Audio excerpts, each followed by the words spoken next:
Salut les amis, j'espère que vous allez bien, c'est Greg and Vap.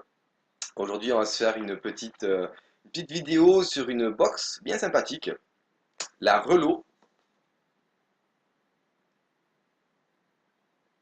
RX Gen 3 Dual par Wismec. C'est une box électronique qui fonctionne avec deux accus en 18650 qui sont non fournis dans le packaging. Elle a été designée par Jaybo et conçue par Wismec. On la trouve en moyenne dans les 50 €. On va maintenant passer en point serré pour décortiquer tout ça. A tout de suite. Vous recevrez donc votre box dans une boîte cartonnée comme celle-ci, estampillée Relo RX Gen 3 Dual, Dual pour double accu. Relo RX Gen 3, c'est donc la référence du produit, Wismec la marque et Jaybo le désigneur. Donc c'est une boîte cartonnée, estampillée donc Wismec la marque, en bas, également sur la tranche, l'adresse mail de la marque, la désignation du produit, ainsi donc Jaybo, par qui c'est designé, pardon, et fabriqué par Wismec, comme je vous l'ai dit. Sur l'autre tranche, Relo Origin 3 Dual, un pictogramme couleur compact et 230 watts, la puissance donc de la box maximum. Sur le dessous de la boîte, encore une fois Relo RX Gen 3 Dual, tout ce que la boîte comprend, la couleur gloss black, le scratch code d'authenticité, les sigles, comme à chaque fois, et ainsi de suite. En ouvrant la boîte, on y trouvera la box. Sous l'écran, une notice. En dessous, le petit carton, une mise en garde. Puis le câble USB, micro USB pour charger votre box. Concernant la notice, elle est en français, en anglais et d'autres langues. En faisant un tour rapide, vous voyez, c'est écrit anglais, allemand, français.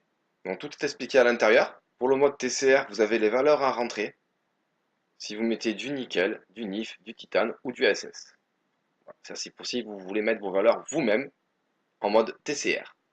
C'est le contrôle température. On va faire le tour de la box. Vous avez donc le Fire estampillé Jaybo, qui est en plastique dur. Également les deux boutons plus, moins pour augmenter ou diminuer vos watts ou autre chose, qui sont également en plastique dur. La prise micro USB ici. Et moi, ce qui me fait délirer, c'est que là, on dirait deux yeux, la bouche et le menton. Sur le dessus, on verra écrit donc Relo RX Gen 3 Dual. C'est pas de la gravure. La couleur est magnifique, l'espèce de noir gloss. Le problème, c'est que ça marque très vite. Donc vos empreintes de doigts vont être tout le temps dessus, à moins de s'en servir avec des gants. Sinon, il y aura tout le temps vos empreintes de doigts. Le pin est monté sur ressort. Ressort assez souple, mais j'ai pas eu de souci avec. Pour mettre vos accus, ce n'est pas comme la RX200 ou toutes ces précédentes. On ne tire pas le capot ici. Les accus, ça sera par en dessous. Sur le dessous, vous avez une gravure Wismec. Un sigle ici. Jaybo, ne pas jeter à la poubelle. Les trous de dégazage. Vous avez également des fentes de dégazage sur le côté des deux côtés. Et là, on ne voit pas, mais quand il y aura les accus, on verra le vert de l'accu ici, des deux côtés. Je pense que c'est également pour le dégazage. Elle va mesurer 74 mm du bas en haut. Pour la largeur, au plus large, ici, c'est 39,7 mm et 37,6 ici au plus fin. Elle est en acier inoxydable. Or, les boutons. Le poids est de 128,3 grammes. Écran OLED. Et la prise micro USB vous servira pour le rechargement, mais surtout pour la mise à jour du firmware. Pour placer vos accus, vous tirez la trappe vers le bas. Ok. Donc vous avez l'AQ 1, l'AQ 2. Vous avez les plots ici. Donc le positif, le négatif. C'est un montage en série, bien entendu. À l'intérieur, on voit bien le plus et le moins également. Le plus à droite, le moins à gauche. Pour insérer mes accus, je vais donc mettre le positif en haut, comme mentionné ici. Et pour l'autre côté, l'inverse, le négatif en haut. Pour refermer, on ferme le capot. Une fois que le capot est en bas, on le pousse vers là-bas. Là, c'est enclenché. Votre box s'allume. Vous avez la Q1 qui est chargée à 3/4, la Q2 qui est un peu plus chargée. Le bouton Fire, donc qui est très bruyant. Le plus, le moins. Un peu moins brillant. L'écran éclaire bien, mais bon, en plein jour, ça c'est un petit point négatif. En plein jour, vous allez avoir du mal à voir votre écran. Éteindre, allumer. 5 fois sur le bouton Fire. 1, 2, 3, 4, 5. Pour la rallumer, 5 fois sur le bouton Fire. 1, 2, 3, 4, 5. La box se rallume. Le plus pour monter la puissance des watts en incrément de 0,1. Le moins, ici, pour descendre. Si vous appuyez sur le plus et le moins en même temps, pendant une durée de 2-3 secondes, vous allez verrouiller. Vous allez donc verrouiller tout simplement, vous ne pouvez plus toucher la puissance. Mais vous pouvez vaper toujours. Pour déverrouiller, faites l'opération inverse, plus et moins, qui est unlock, c'est-à-dire que c'est déverrouillé. Concernant la plage de puissance, elle part de 1 watt, on est au minimum, et elle monte jusqu'à 230 watts. Au-delà de 100, c'est toujours en 0,1 pour augmenter les watts, sauf si vous restez appuyé dessus.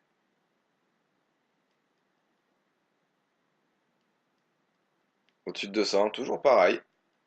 215,8, 215,9, 216. Ça fait pas 216, 217 directement. Et donc jusqu'à 230 watts. La tension maximum est de 9 volts. Pour rentrer dans le menu, vous appuyez 3 fois sur le bouton Fire. 1, 2, 3.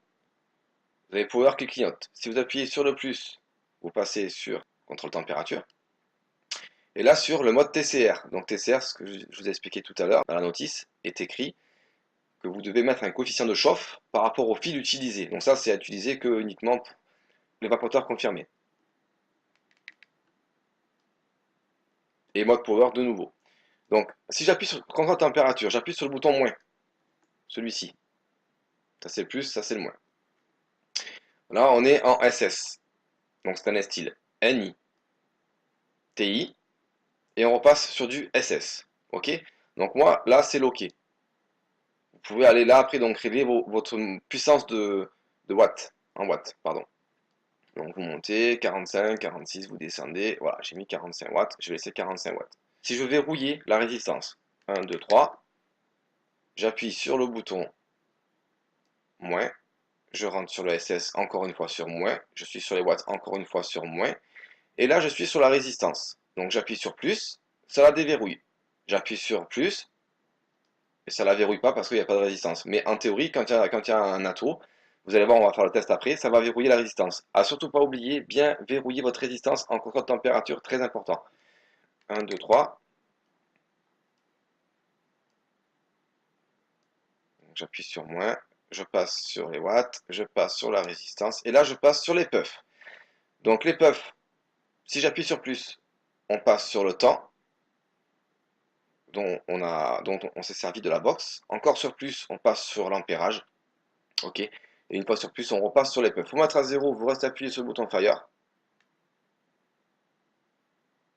Et vous mettez votre compteur à 0. 1, 2, 3. Je retourne sur le nombre de puffs tirés, donc le nombre de barres. Je passe sur le temps, je vais en mettre à 0, j'appuie sur Power longtemps. Et ça me remet le temps à 0. 1, 2, 3. Moins, moins, moins, moins. Et là, je me remets sur le nombre de puffs. Au niveau du contrôle température, elle va de 100 à 315 degrés Celsius et de 200 à 600 degrés Fahrenheit. Pareil, pour monter vos degrés, c'est plus et moins. Donc plus, je monte, 230, donc de 55. On passe ensuite en degrés Fahrenheit, donc de 200 à 600. Si on fait plus, on repasse en degrés Celsius. Pas besoin de descendre pour repasser. Hein. Voilà. On va tout de suite faire un test pour voir si le chipset fonctionne bien en contrôle température avec du fil en SS, en stainless steel. Pour ce faire, je place donc une base de dripper avec une résistance en SS316L. La résistance est détectée à 0,37 ohms, donc je vais de suite aller bloquer celle-ci. 1, 2, 3. Je la verrouille, j'appuie sur moins. Je passe sur le SS, je reste en SS, j'appuie sur moins. 45 watts, je reste en watts. Enfin, je reste du moins à 45 watts, pardon. J'appuie sur moins, et là j'arrive sur ma résistance. J'appuie sur plus. Le cadenas s'affiche, c'est verrouillé. J'appuie sur Fire. Et on y est. Maintenant, je vais appuyer sur Fire. Il ne faut pas que la résistance rougisse.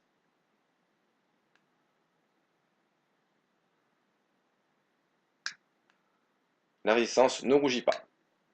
Donc vous voyez, quand j'appuie, Protect. Vous voyez, ça, 1,01, 4 watts, ça fructifie. Voilà, comme il ne détecte pas de jus, ça fonctionne bien pour l'instant. Maintenant, on va mettre du coton. On va faire le test du coton. Si le coton brûle, ça veut dire que le chipset n'est pas bon. Je viens de passer donc une mèche de coton. On va faire Fire. Pas de fumée. Le coton ne jaunit pas, ne brûle pas. Vous voyez là, si je fais Fire, ça fonctionne. Le chipset fonctionne bien en contre-température. Vous pouvez y aller sans problème. On va maintenant passer à mon wattage. Donc 1, 2, 3, je rentre dans le menu.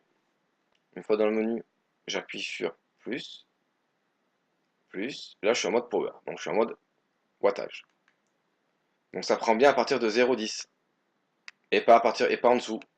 Voilà, c'était le test.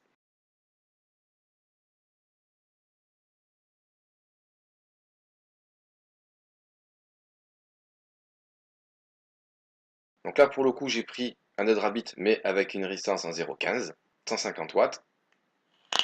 Là, ça fonctionne. Pour recharger via le micro USB, elle prend jusqu'à 2 ampères la box, donc ça charge vite. Mais à éviter, je vous conseille plus quand même un chargeur externe pour les accus, d'accord?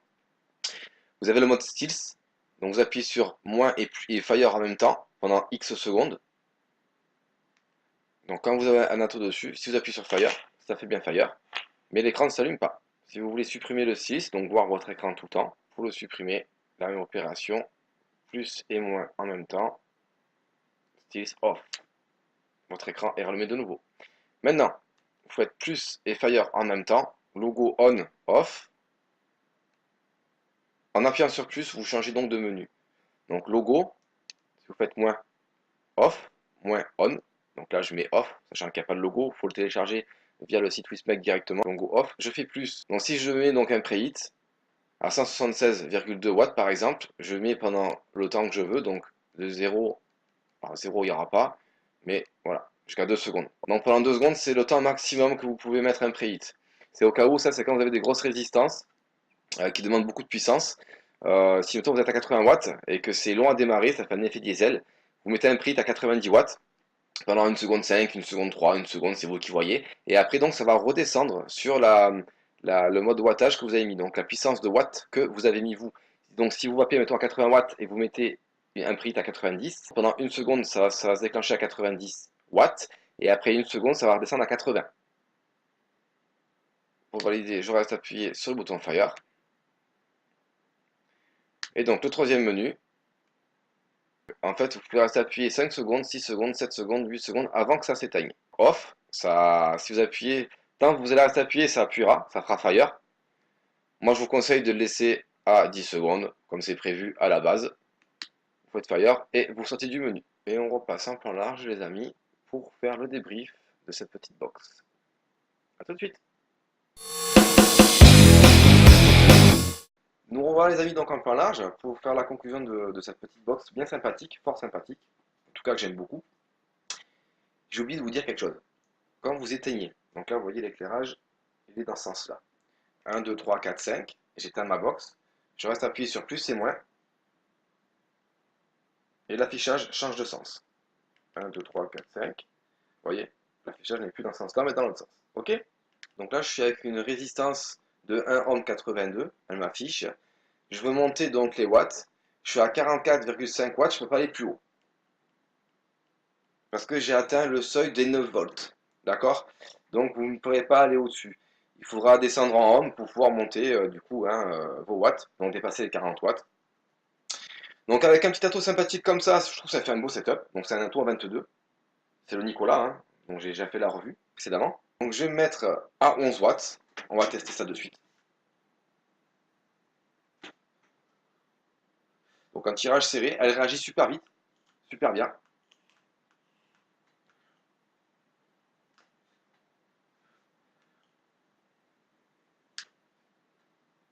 Voilà, là sur les 11 watts demandés, au ressenti bien entendu, il n'y a pas de souci, ils y sont. On va maintenant utiliser un tripper. J'ai donc placé un Dead Rabbit dessus, montage 0,15 ohm, 90 watts.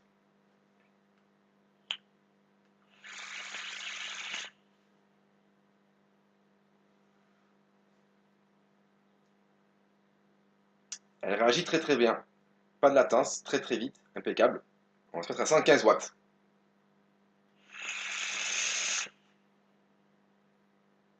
Niveau réactivité, vous voyez par vous-même.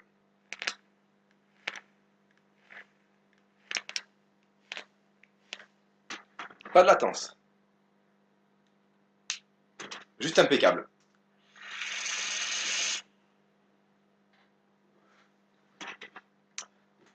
On va maintenant passer au point positif et au point négatif. Je commence par les points négatifs. Je suis désolé, on ne voit plus trop. J'en ai trouvé qu'un en fait de point négatif sur celle-ci. C'est par rapport aux marques de doigts. Voilà, malheureusement, il faudra utiliser cette box avec des gants si vous ne voulez pas qu'elle ait de marque. Si vous êtes maniaque, ça va être embêtant. Vous serez tout le temps en train de la frotter, comme moi, tout le temps en train de la nettoyer, malheureusement. Après, elle est super jolie. Donc c'est uniquement le seul point négatif que j'ai pu constater. On va maintenant parler des points positifs. Une très très bonne ergonomie. Niveau prise en main, c'est vraiment vraiment top. Le contrôle température s'effectue merveilleusement bien. Pas de latence, vraiment vraiment très réactive. Un peu lourde, ceci dit, malgré sa petite taille, mais c'est pas contraignant. Je rappelle que le poids est de 128 grammes 3. Donc vraiment vraiment une bonne box. On sent la solidité, on sent la robustesse. Wismec a fait un beau produit là. Sincèrement, là, Wismec a fait un très très beau produit. Vraiment une bonne prise en main, hein. Vous pouvez très bien la prendre dans ce sens-là avec le Fire en gâchette ici, ou aussi bien la prendre dans ce sens-là avec le Fire sur le pouce. Vraiment une bonne box. Je rappelle, pour le prix aux alentours des 50 euros, je trouve ce produit très très satisfaisant. Voilà. C'est pour la raison pour laquelle il a eu une très très bonne note sur le Vapelier. Voilà les amis, écoutez, moi, il ne reste plus qu'à vous faire plein de bisous du sud. Je vous dis à bientôt pour une prochaine revue et merci de m'avoir suivi. Allez, ciao ciao, bye bye.